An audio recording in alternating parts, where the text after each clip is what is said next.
I know you're asking yourself, isn't this dagaa? Yes, it is, but it's Zambia's kapenta. Kapenta is a very popular traditional dish in Zambia, and it's made with minimal ingredients. This small fish is fried and cooked with vegetables, and the outcome is just so delicious.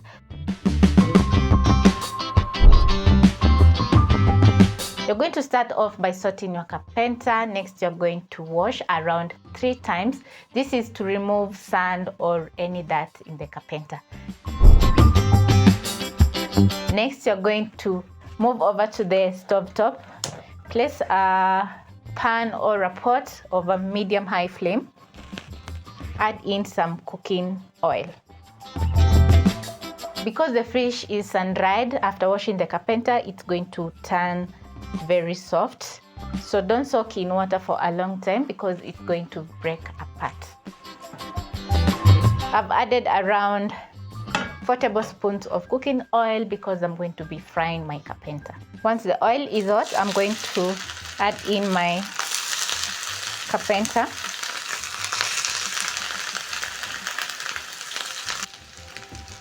Frying the kapenta is going to add a very nice crunch to our dish, so don't skip on that. So as my kapenta is frying, I'm going to be chopping up 1 medium onion.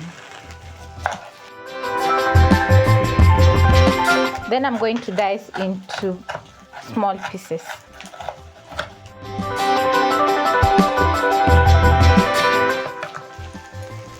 I'm going to check on my kapenta and it's crispening up, as you can see.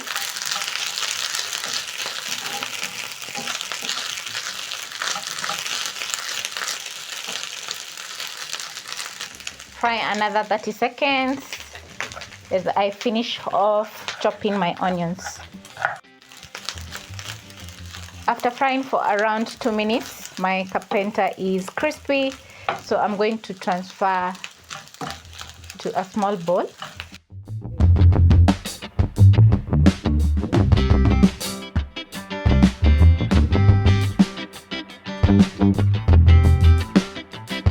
This is how my fried kapenta is looking like, and it's crispy. I'm going to keep aside and add in about a tablespoon of more cooking oil in the same pan that I used to fry my kapenta. Next, you're going to add in your onions, which are diced. And as the onions are cooking, I'm going to be chopping up 3 medium tomatoes. You're going to cut your tomato in half, then you're going to lay 1/2 on the chopping board, and using your knife, you're going to chop into strips and then dice. As you chop your tomatoes, check on your onions because you don't want the onions to burn. So I'm going to check on mine, and using my spatula, I'm going to stir in. And the onions are starting to have a very nice golden brown color, and they are also very soft. So I'm going to add in my tomatoes.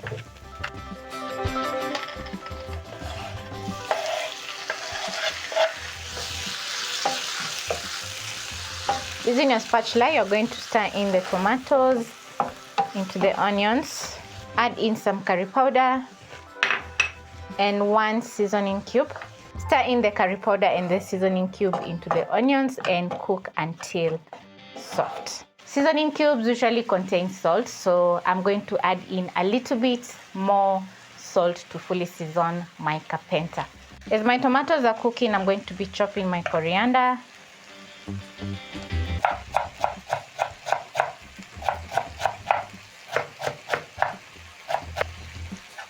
Over here I have a red capsicum. You can also use the green capsicum.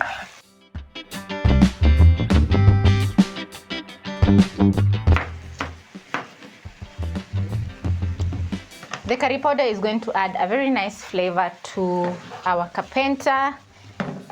So to add an additional spice to my dish, I'm going to add in some black pepper. This is going to add a kick of spiciness to our kapenta. Stir in the black pepper into the tomatoes as they cook. Lovely.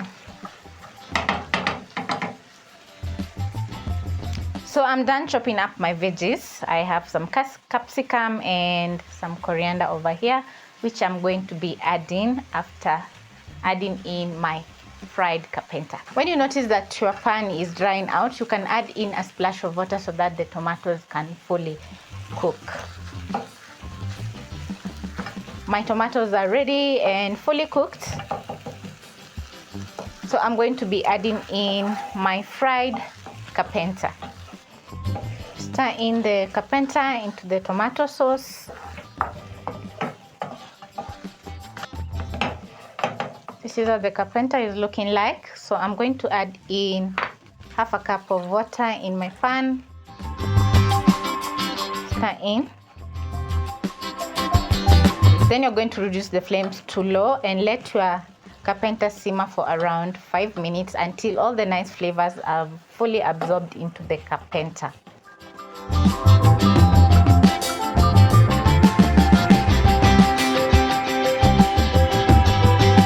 I'm going to add in a little bit more salt to my kapenta. Stir in.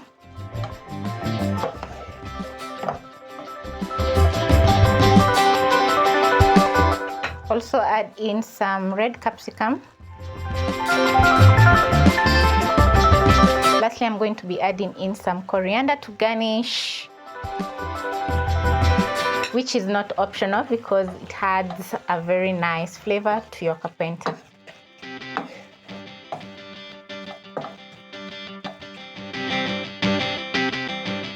After cooking my kapenta for around 5 minutes, this is how the kapenta is looking like, and it's just looking very delicious. I can't wait to try. So